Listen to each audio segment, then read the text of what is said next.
তো বন্ধুগণ, গত পর্বে আমরা এই পর্যন্ত করেছিলাম। তো এ পর্যায়ে আমরা যে জিনিসগুলো দেখবো সেগুলো হলো আপনার ডেট এবং টাইম নিয়ে আপনি কিভাবে কাজ করবেন। ওকে, তো এর আগে কিছুটা ধারণা হয়তো আপনারা নিয়েছেন যখন আমি ক্লথ তৈরি করে দেখিয়েছিলাম। তো এখানে আমরা ডেট এবং টাইমের ব্যবহার দেখিয়েছিলাম যে কিভাবে আপনি ওইগুলো নিয়ে ব্যবহার করতে পারেন এবং কাজ করতে পারেন। Okay fine. তো ধরুন এগুলো আমরা রিমুভ করে দিচ্ছি, এগুলো আমাদের এখন আর দরকার নেই। Okay fine. তো এখন যে বিষয়টা নিয়ে কথা বলছি, ডেট অবজেক্টের মাধ্যমে জাভাস্ক্রিপ্টের সময় এবং তারিখ নিয়ে আপনি কাজ করতে পারেন। আর তারিখ এবং সময় নিয়ে কাজ করার জন্য ডেট অবজেক্টের কিছু সাধারণ মেথড আছে যেগুলো নিয়ে আমরা আলোচনা করব। অ্যাকচুয়ালি প্রধান মেথডগুলো নিয়ে আমরা আলোচনা করব। তো অ্যাকচুয়ালি ডেট অবজেক্ট প্রোটোটাইপকেও সমর্থন করে। তো ডেট অবজেক্টের ইনস্ট্যান্সেস তৈরি করার জন্য আপনি যেভাবে লিখবেন, যেমন ধরুন আমরা যে কাজটি করতে পারি, যেমন আমি একটা ভেরিয়েবল নিয়ে নিচ্ছি যে date. Okay, date equal to আপনি এখানে লিখবেন যে নিউ ডেট। ওকে, জাস্ট এরকম আপনি দিয়ে নিলেন।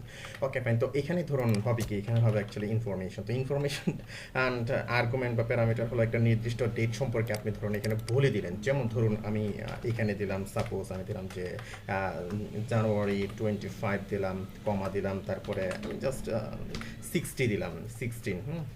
তারপরে ধরুন আপনি এখানে সময়টা বলে দিলেন, তারপরে ধরুন আমি দিলাম যে 15, তারপরে আমি দিলাম যে 00।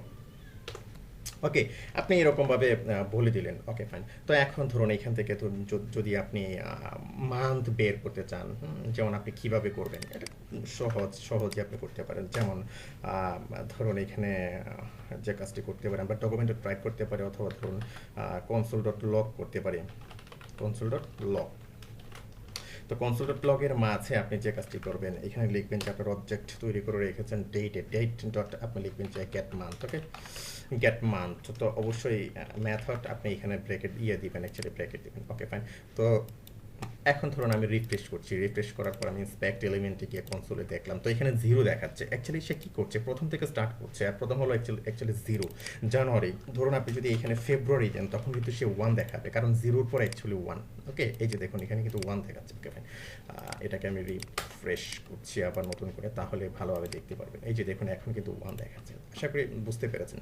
তো যখন আপনি কোনো কিছুই দিলেন না, তখন অ্যাকচুয়ালি আপনার কারেন্ট যে ডেট ফরম্যাট আছে আপনার পিসিতে সেট আপ দেওয়া, সেটাকে দেখাবে। তো একটা কথা আমি বলি নেই, এখানে ডেট হলো অ্যাকচুয়ালি সে ডিফল্ট যে টাইম থেকে শুরু করছে জাভাস্ক্রিপ্ট, সেটা হলো আপনার 1970 সালের অ্যাকচুয়ালি জানুয়ারির 1 তারিখ থেকে, মিড নাইট থেকে। ওই সময়টাকে জিরো ধরে সে কাজ করছে, এবং এখানে মিলি সেকেন্ডে সে হিসাব করছে। তো আমরা যে কোনো ডেট অ্যাকচুয়ালি ওইখান থেকে আমরা সাবস্ট্রাকশন করে, অর্থাৎ বিয়োগ করে আমরা বের করতে পারি। তো ওকে ফাইন। তো আমরা এই পর্যায়ে জাভাস্ক্রিপ্টের যে বিল্ডিং যে মেথডগুলো আছে অ্যাকচুয়ালি, এই যে এরকম এই মেথডগুলো নিয়ে আপনি কিভাবে কাজ করবেন, আমরা কি করব সেগুলো দেখব। তো প্রথম অবস্থায় ধরুন আমি কি করছি, এখানে কনসোল লগ করছি। তো এখানে আমি দিলাম ধরুন গেট টাইম দিলাম। ওকে, গেট টাইম দিলাম। গেট টাইম দেওয়ার পর ধরুন আমি কি করছি, এখন এটাকে রিফ্রেশ করছি। রিফ্রেশ করার পর ধরুন আমি কি করলাম, ইন্সপেক্ট এলিমেন্টে গেলাম, কনসোলে গেলাম। ওকে, তো এখানে দেখুন সে কি করছে, এটা হলো actually default current time stamp সে দেখাচ্ছে। তো শেষের 3টা ডিজিট হলো অ্যাকচুয়ালি মিলি সেকেন্ড, আর সামনের গুলো অ্যাকচুয়ালি সেকেন্ড। Okay fine. তো এখানে 3 দেখাচ্ছে, কারণ এখন এপ্রিল মাস। এটা 4 দেখানোর কথা, তাই না? যেহেতু জিরো থেকে সে কাউন্ট করছে, যার কারণে সে কি দেখাচ্ছে, 3 দেখাচ্ছে। আশা করি বুঝতে পেরেছেন। Okay fine. তো আপনি কি করতে পারেন, এইভাবে মেথডগুলো ব্যবহার করতে পারেন। যেমন আরও যে ডিফল্ট মেথডগুলো আছে, সেই মেথডগুলো নিয়ে ধরুন আমরা এখানে কাজ করবো এবং কিভাবে কাজ করতে পারেন। তো গেট টাইম দিয়ে আপনি কি পাচ্ছেন, এখানে ইউনিক টাইম স্ট্যাম্প ফরম্যাট আপনি এখানে পাচ্ছেন। ওকে, তো ধরুন গেট টাইম আপনি দেখলেন এটা। Okay fine. তো ধরুন আমি যে কাজটি করতে পারি, এখানে আচ্ছা থাক, এটা এরকমই থাক। তো এটা পিছনে রাখছি একেবারে। ওকে, পেছনে রাখছি। তো আমরা প্রথমে যে কাজটি করতে পারি, ধরুন আমি এখানে ফুল ইয়ার বের করতে চাচ্ছি, 2017 সাল। আপনি লিখবেন যে গেট ফুল ইয়ার। ওকে, গেট ফুল ইয়ার দিলাম। তারপর ধরুন আমি কি করছি, রিফ্রেশ করছি। রিফ্রেশ করার পর আমি যদি এখন ইন্সপেক্টে যাই, ইন্সপেক্টে গেলে আপনি দেখবেন যে এখানে ফুল ইয়ার এই যে 2017 দেখাচ্ছে। ওকে, আর এটাকে ধরুন আমি কি করছি, কমেন্ট করে রাখলাম। Okay fine. তো যথারীতি ধরুন আমি কন্ট্রোল 3 চেপে আরেকটা কপি করে নিচ্ছি। তো এখন ধরুন আপনি চাচ্ছেন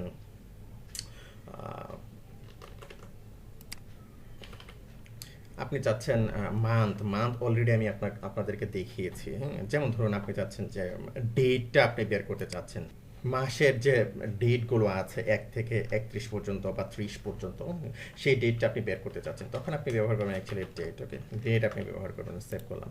তো সেভ করার পর ধরুন আমি রিফ্রেশ করছি যে 15, অর্থাৎ আজকে ১৫ তারিখ, তারিখটা আপনি বের করতে চাচ্ছেন। ওকে, ফাইন। তারপরে ধরুন আরও যে মেথডগুলো আছে সে মেথডগুলোর মধ্যে আছে যেমন আওয়ার আছে, তারপরে মিনিট আছে, হ্যাঁ? যেমন ধরুন আমি এখানে সবগুলো রাখছি, সবগুলোকেই আমি বের করে আপনাদেরকে দেখাই। তো গেট ডেট আছে, তারপরে ধরুন আমি এখানে দিলাম যে গেট মান্থ, তো আমরা রাখতে পারি, কোনো সমস্যা নেই। এখানে আমি দিলাম যে গেট মান্থ MNTH, ওকে? গেট মান্থ দিলাম। তারপরে ধরুন এইখানে আমি দিলাম যে গেট মিন আওয়ার্স, আওয়ার্স দিলাম। তারপরে ধরুন আমি বের করলাম যে সেকেন্ড, ওকে? সেকেন্ডস বের করলাম, ওকে? তারপরে আপনি চাচ্ছেন যে মিলি সেকেন্ড বের করবেন, ওকে? মিলি, তারপরে অ্যাকচুয়ালি এখানে হবে এখানে স্মল লেটার হবে, স্মল লেটার। তো ধরুন এরকমভাবে আপনি বের করছেন। তো সাপোজ ধরুন আমি কি করছি, এখানে ওটাকে এরকম করে দিচ্ছি। তো এখন যদি আমি এটাকে রিফ্রেশ করি, তো রিফ্রেশ করার পর আপনি যখন ইন্সপেক্ট এলিমেন্টে যাবেন, আপনি এখানে দেখবেন যে আপনার সেই ফরম্যাটগুলো সবগুলো চলে আছে। তো এপ্রিল আপনার 4 হওয়ার কথা, আমি বলেছি যে এটা 0 থেকে শুরু করে, যার কারণে 0 1 2 3 4, 4 নাম্বারে সে এসে থামছে। তারপর তারিখ দেখাচ্ছে। তারপর 11 অ্যাকচুয়ালি কি, অ্যাকচুয়ালি এখন বাজে অ্যাকচুয়ালি 11টা, ওকে? তো তারপরে এখানে ধরুন সে কি দেখাচ্ছে, আপনি কি দিয়েছেন, এখানে আপনি আওয়ারের পরে সেকেন্ড দিয়েছেন, তারপরে মিলি সেকেন্ড দিয়েছেন, তাই না? তারপরে কি দেখাচ্ছে, 11-এর পরে সেকেন্ড দেখাচ্ছে, মিলি সেকেন্ড দেখাচ্ছে। তো এই যে আপনার ইউনিক টাইম স্ট্যাম্প আছে, দেখুন এর পিছনের যে 3 ক্যারেক্টারটা, তো এই 3 ক্যারেক্টারটা অ্যাকচুয়ালি মিলি সেকেন্ড, আপনিগুলো সে সেকেন্ড হিসেব করে, ওকে? তো এইভাবে আপনি কি করতে পারেন, ডেট ফাংশনগুলো নিয়ে আপনি কাজ করতে পারেন। তারপরে এর আগে আপনাদেরকে আমি দেখিয়েছি যে এখানে সেট করে দিতে পারেন আপনারা, ওকে? তো আপাতত এই জিনিসগুলো মনে রাখেন। তো আরও অনেক ডেট ফাংশন আছে, ডিফল্ট ডেট মেথড আছে, তো এগুলো নিয়ে আপনারা ফিউচারে কাজ করবেন এবং গুগল সার্চ করে এগুলো দেখে নেবেন, কারণ যখন আপনার দরকার লাগবে তখন এমনিতেই আপনি বের করে নেবেন। কিন্তু ফান্ডামেন্টাল বিষয়গুলো যখন আপনার এগুলো জানা থাকবে তখন বাকিগুলো এমনিতে পেয়ে যাবেন, ওকে? তো আপনি কি করছেন, ডেটের অবজেক্ট তৈরি করছেন ডেট কনস্ট্রাক্টরের, তো সে অ্যাকচুয়ালি কোথায় আছে, এগুলো অ্যাকচুয়ালি ডিফল্ট বিল্ড ইন আপনার ব্রাউজারে দেওয়া আছে, ওকে? যা ভাই যেরকম আমরা ইম্পোর্ট করে নিই, আর এখানে অ্যাকচুয়ালি আপনি ব্রাউজারে পেয়ে যাচ্ছেন, যেহেতু ব্রাউজারে রান করাচ্ছেন। তো ওকে, ফাইন, আশা করি বুঝতে পেরেছেন যে কীভাবে করবেন, ওকে? যখন আপনার এখানে কনস্ট্রাক্টর আপনি তৈরি করবেন, বা আপনারা এর আগে আমি দেখিয়েছি যে কনস্ট্রাক্টর ফাংশন থেকে আপনি যখন অবজেক্ট তৈরি করবেন নিউ কিওয়ার্ড দিয়ে তৈরি করতে হয়, ঠিক তেমনইভাবে ডেট, স্ট্রিং, নাম্বার, এগুলো আপনি নিউ কিওয়ার্ড দিয়ে অবজেক্ট তৈরি করবেন, ওকে? ওকে, ফাইন, ধন্যবাদ।